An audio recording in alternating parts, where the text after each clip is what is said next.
स्वाख्यातो भगवता धम्मो संदिट्ठिको अकालिको औपनायिको पश्चतं वेदितव्यो वियूहीति. स्वाख्यातो म्हणजे सुस्पष्ट पद्धतीने सांगितलेला, उत्तम रीतीने सांगितलेला, ज्याच्यात काहीच कन्फ्युजन नाही, ज्याच्यात कुठला गोंधळ नाही, जे सांगण्यामध्ये अव्यवस्थितपणा नाही. कारण ते चित्त व्यवस्थित आहे सांगणार. बुद्धांचं चित्त तर निर्वाण प्राप्त होतं. त्यामुळे ते शब्दच स्वाक्षातो यायचे, व्यवस्थितपणे यायचे. तो धम्म त्यांनी व्यवस्थितपणे सांगितला, सरळ सांगितला. तर तो सरळ सांगितला म्हणून लोक सरळ पोहोचले. त्याची आज कमतरता आहे. पण ती कमतरता जरी असली तरी ज्याने ही जबाबदारी घेतलेली आहे स्वतःच्या बाबतीत का आपण प्रयत्न करू, मी प्रयत्न करेल, ही व्यक्तिगत बाब नाही, तर ती संशोधनाची गोष्ट आहे. ती फक्त इच्छाशक्तीची बाब नाही का हा मी हे करील. आणि ते काय बळजबरीने चालण्याचा विषय नाही. हिमालयाचं तर टोक दिसतंय, पर्वताचं टोक दिसतंय, आणि वर तुम्ही पळत नाही जाऊ शकत. जसं सरळ पळता रस्त्याने, चालता पळता सरळ सरळ पुष्कळ पळू शकतो आपण, नाही का. सरळ रस्त्यावर गाडी भरपूर दामटता येते, पण वरती नाही. वरती तुम्हाला वळणं असतात, तर कारण तो वरचा रस्ता सरळ नसतो. घाटातला रस्ता हा वळणाचा. पण बुद्धांनी तेही वळण त्यांनी सुआख्यात केलेली आहेत, व्यवस्थित सांगितलेले आहेत, की कुठं काय वळण येईल तेही भगवंतांनी आहे. त्याच्यामुळे हे शब्द ते तसे दिसतात, ते तसे आपल्याला ही वळण त्यांनी स्पष्ट करून सांगितलेले. स्वाखातो भगवता धम्मो, भगवंतांनी सांगितलेला धम्म तो सद्धम्म आहे खरं म्हणजे. तो धम्म त्यांनी उत्तम रीतीने सांगितलेला आहे, तर तो धम्म स्वाखातो आहे. स्वाखातो भगवता धम्मो संदिठ्ठिको. संदिठ्ठिको इथंच दृष्टीला पाडणारा, जागेवर, on the spot, here and now. हे पस्तिको जो आहे ना, इथंच पहा त्याच्यामुळे म्हणतात इथंच पहा. सांदृष्टिक आहे तो. जसं आपण डोळे उघडले की समोरचं दिसतं, त्याला सांदृष्टिक म्हणतात. डोळे बंद असलेले डोळे उघडले की लगेच समोरचं दिसतं.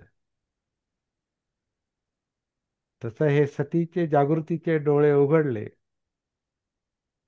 की धम्म दिसतात. धम्म कसा आहे? सांदृष्टिक. आणि धम्म ही मागची न पुढची गोष्ट नाही. काळाशी त्याचा संबंध नाही. कालचा धम्मन उद्याचा धम्म, कालचा धम्मन उद्याचा धम्मन, परवाचा धम्मन, मागचा धम्मन, 2500 वर्षापूर्वीचा धम्मन, पुढच्या 5000 वर्षानंतरचा धम्म, असा त्याचा अर्थ. अकालिको म्हणजे काळाशी त्याचा संबंध नाही, त्याचा संबंध वर्तमानाशी आहे. अकालिको इथंच, आत्ताच. आत्ता श्वास जसा चाललाय तसाच आत्ता जो चाललाय तोच. आत्ता जे बोलणं चाललंय आणि त्याचं भान त्याच्यात अपान होतं. म्हणजे माझ्या बाबतीत बोलतो, तुम्ही ऐकताय तर ऐकतानाचं भान, कारण तो आघात आहे, ध्वनींचा आघात आहे. त्याचं भान, त्याला धरून चाललेली विचार प्रक्रिया, त्याचं भान आत्ताच, या क्षणातलं. अकालिको, आत्ताचं भान. त्यामुळे सती हा वर्तमानातला विषय आहे, जागृती हा वर्तमानातला विषय आत्ताचाच आहे. तर आत्ता आत्ता आत्ता आत्ता आत्ता असं करत करत आपण आत्तामध्येच वर्तमानातच राहतो. जीवन हे वर्तमानातच चाललेलं आहे. कालचा कुठे आहे? काल नावाची गोष्टच नाही. काल ही मानसिक गणना आहे ती. काल कुठे आहे? ज्याला आपण कालच्या गोष्टी म्हणतो त्या आत्ता आठवणाऱ्या गोष्टी आहेत वर्तमानात. म्हणून काल पण वर्तमानातच आहे, भूतकाळ पण वर्तमानातच आहे, भविष्यकाळाचं तर अस्तित्वच नाही. तोही आपण कल्पनेनं वर्तमानात आणतो, असं असं होईल, असं असं करील, असं प्लॅनिंग. घडलं तर. हा. Planning sir. हा, तर प्लॅनिंग वर्तमानात करतो. हम्म. प्लॅनिंग हे वर्तमानात चालतं, म्हणजे शेवटी इथंच येतो. हम्म. तर हे हम्म. इथं जे आहे ना, त्याला अकालिको म्हटलेलं आहे. आणि हे रनिंग आहे, हा करंट आहे, हा प्रवाह आहे. जीवन हा प्रवाह आहे. त्याला अनित्यता म्हटलेलं आहे. नित्य नाही ते. कारण हे संस्कार आहेत, ते प्रवाहित आहेत. ते संस्कारांच्या प्रवाहामध्ये उतरणं आहे. चित्ताच्या प्रवाहामध्ये उतरणं आहे, कारण चित्त पण प्रवाहात आहे. विचारांच्या प्रवाहामध्ये उतरणं आहे, जे आत्ता चालू आहे. अकालिको ए ही पस्सिको. अकालिको ओपन आहे का.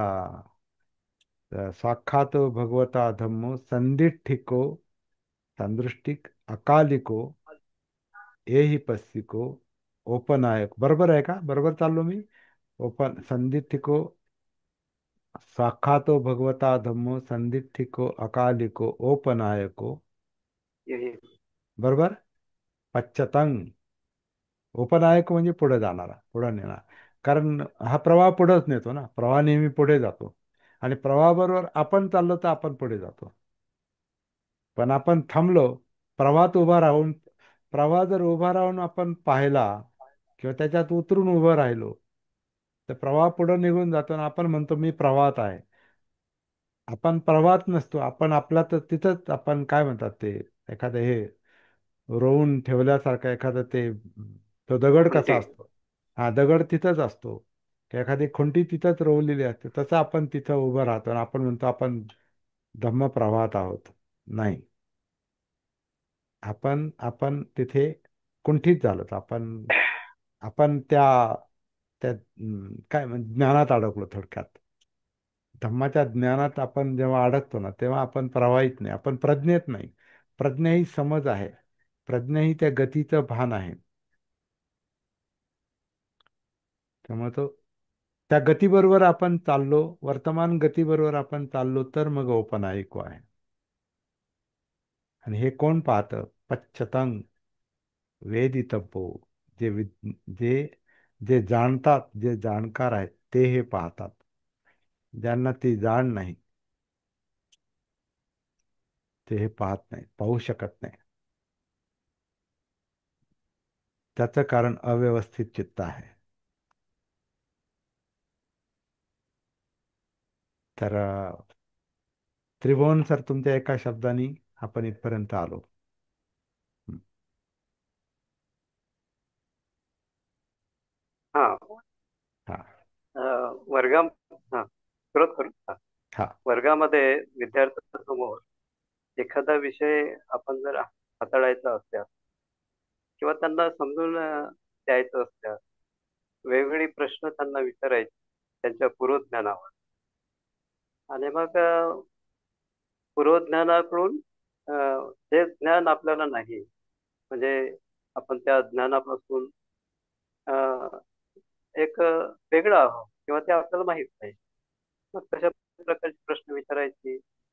आणि मग ती जी पार्श्वभूमी आहे, तीच पार्श्वभूमी मला वाटते आज आपण किंवा काही आपल्या ज्या गाथा झालेल्या आहेत, तर त्या संदर्भात आपण जी पार्श्वभूमी निर्माण करतो, वेगवेगळे छोटे-छोटे असं उदाहरणं म्हण किंवा वेगवेगळे संदर्भ देऊन चित्ताच्या संदर्भात प्रामुख्याने आणि बरोबर आम्हाला तिथपर्यंत पोहोचवतात त्या हा. गाथेपर्यंत. हा. हा. ते आता आजची 6वी गाथा, 5वी हा. गाथा. हा. हा.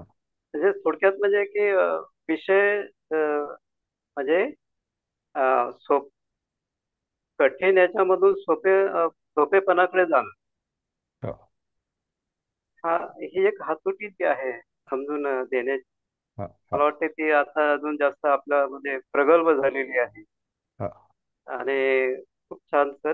आणि चित्ताचं जे विश्लेषण आपण केलेलं आहे, मला त्याच्यामध्ये ते चित्ताची संपृक्तता ही कशी निर्माण होते, हा विषय तर इतका म्हणजे नुसतं महासागराला जसं गवच निघालावं आणि तरी देखील संशोधन थांबणार नाही.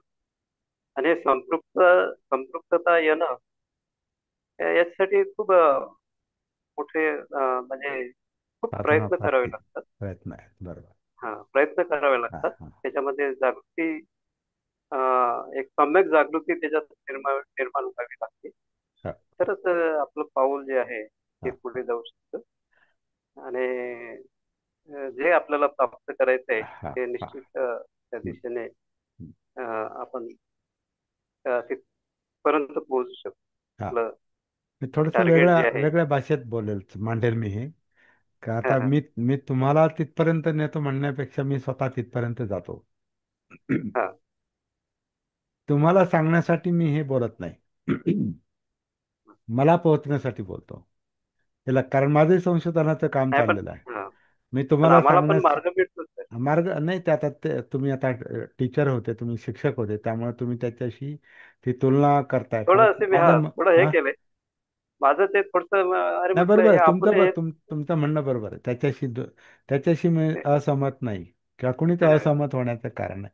परंतु हा, ते माणसाच्या मनात, कारण कम्पॅरेटिव्ह माइंड काम करतात ना, बरं हे असं कुठं चाललेलं आहे. ते आपण म्हणतो ना, बऱ्याच वेळेला म्हणतो ना, आपण काही बोललो का आपण, हा मग ते पण तसं शिकवतात. कुठेतरी ते आपण हे, हा, नाही हा, असं ते पण तसं तसं आता इथं तसं नाही. इथं कसं आहे, आता आपला प्रवास चालू आहे. आणि हम्म, प्रवास प्रवास चालू आहे ना आपला, हा एक प्रकारे खरंय. आंतरिक प्रवास. हा, आणि प्रवासात चालता चालता, म्हणजे मी माझ्या प्रवासात चालता चालता मला तिथं जे जे दिसतंय ते मी लगेच सांगतोय जणू काय. आणि ते तुम्हाला, तुम्ही जर प्रवासात असाल त्याचबरोबर, तुमच्या प्रवासात जर असाल तर तुम्हाला ते जाणवू शकतं लगेच. नसेल हम्म, तर किमान त्याचे एक संकेत मिळतात एक, अरे हा हे असं आपल्याला गेलं तर काही मिळू शकतं. तर मी असं म्हणेल की ते असं ठरवून मी ते करत नाही. ठरवून आपलं हे चाललं नाही. It happen. ते नैसर्गिकपणेच घडतंय ते. मला एक हम्म, बाबासाहेबांची गोष्ट आठवते. बाबासाहेबांनी काय ते त्यांचे जे शिक्षक होते, प्रोफेसर सेलिगमन, की काय नाव त्याचं, सेलिगमन बहुधा. सेलिगमनना त्यांनी विचारलं की मी संशोधन कसं करू, असं त्यांनी प्रोफेसर सेलिगमनना विचारल्यावर सेलिगमन सरांनी काय सांगितलं बाबासाहेबांना, म्हणे तुम्ही तुमचे प्रयत्न प्रामाणिकपणे करत राहा, तुमचा मार्ग तुम्हाला तुमचा स्वतःचा मार्ग तयार होईल, तुमची स्वतःची संशोधनाची पद्धत तयार होईल. ते फार महत्वाचं आहे. हम्म, कुणी काही सांगायची हे नसते. तुम्ही तुम्ही स्वतःच संशोधन करा प्रामाणिकपणे, अभ्यास करा, शोध घ्या. तुमचा मार्ग तुमची स्वतःची सिस्टम तयार होईल. विचार करण्याची, बोलण्याची आणि मांडण्याची, आणि लिखाण करत असाल ते लिहिण्याची. असं ते प्रोफेसर सेलिगमनांनी सांगितलं. म्हणजे त्यांनी स्वावलंबी संशोधन सांगितलेलं आहे त्यांनी, प्रोफेसर सेलिगमनांनी. आणि बाबासाहेबांना बाबासाहेब बाबासाहेबांवर त्याचा प्रभाव पडला असं त्यांच्या सांगण्यावरून दिसतंय. तर इंटरेस्टिंग आहे. मुळातच, हा, हां, बोला बोला. नाही, बाबासाहेबांची संशोधन वृत्ती जी आहे ते मुळातच, हा, बरोबर आहे ना. नाही, मुळात मुळात आणि मुळात असेल तर त्याला मग मुळात असेल तर मग त्यांनी शिकावी त्याची जी लागते. गट, संशोधन हा, पद्धती शिकावी लागते. आणि ती अनुभवातून येते. कारण ती मुळातच असते, तर मग सेलिगमन सरांना कशाला विचारलं त्यांनी. त्याचे गट्स असू शकतात. हा ते हा संशोधक प्रवृत्ती ज्याच्यात हा, असते, बरोबर. तर ती संशोधक प्रवृत्ती, माझं मत आहे, ती जागृतीतून येते, हम्म, सतीतून येते, भानावर आल्यावर येते. जर भान नसेल ना, सती नसेल ना, तर माणूस मग स्वतःमध्येच अडकतो. तो काय करतो, त्याच्याकडे जे ज्ञान आहे तर त्याला धरून ठेवतो. मला समजलं, मला समजलं. ज्याला जो म्हणतो मला समजलं, तो पुढचं समजूनच येत नाही मग. आणि ज्याला पुढचं समजून घेता येत नाही तो संशोधन करू शकत नाही, त्याच्याकडून संशोधन होतच नाही, कारण तो ज्ञानात अडकलाय. आणि ज्याला संशोधन करायचंय त्याचं माइंड मोकळं पाहिजे, फ्री पाहिजे. आणि फ्री माइंड हे भानावर राहूनच होतं. सत्काय दृष्टी म्हटलंय त्याला. मला समजलं मी असा आहे आणि आता माझ्यापेक्षा पुढं कोणीच नाही. मी इतरांपेक्षा श्रेष्ठ आहे, मोठा आहे. त्याचं संशोधन होत नाही. तो माणूस संशोधन करू शकत नाही. तो ज्ञानात अडकतो. तो ज्ञानात अडकतो. मला वाटतं असं त्याचा अर्थ आहे. चालेल.